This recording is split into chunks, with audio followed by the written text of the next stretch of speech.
ఆంధ్రప్రదేశ్ ప్రజల తీర్పు దేశ చరిత్రలోనే ఒక సంచలనం సృష్టించిందని చెప్పొచ్చు. ఎందుకంటే, మన రాష్ట్రంలో ఉన్నటువంటి ఎంపీల వల్ల కేంద్రంలో భారతీయ జనతా పార్టీ ప్రభుత్వం ఏర్పాటయింది. కీలకంగా వ్యవహరిస్తుంది. మరి మన ఆంధ్రప్రదేశ్‌లో ఉన్నటువంటి 25 మంది ఎంపీలు ఎవరెవరో మీకు తెలుసా?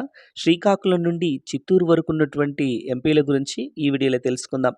మా ఎంపీ గారు స్పెషల్ ప్రోగ్రామ్. ఈరోజు మా ఎంపీ గారు శ్రీకాకుళం ఎంపీ కింజరపు రామ్మోహన్ నాయుడు గారు.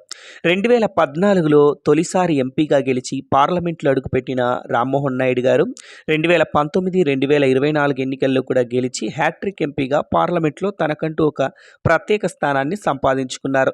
ఎర్రంనాయుడు గారి బిడ్డగా రాజకీయాల్లోకి వచ్చిన సిక్కోలు సింగం రామ్మోహన్ నాయుడు గారు నిరంతరం ప్రజలకు సేవ చేస్తూ ప్రజాసేవకై పరితపిస్తూ 26 ఏళ్లకు ఎంపీగా 36 ఏళ్లకు కేంద్ర మంత్రిగా భారత రాజకీయాల్లో తనకంటూ ఒక ప్రత్యేక స్థానాన్ని సంపాదించుకున్నారు. వీడియో నచ్చితే సబ్స్క్రైబ్ చేసుకోండి.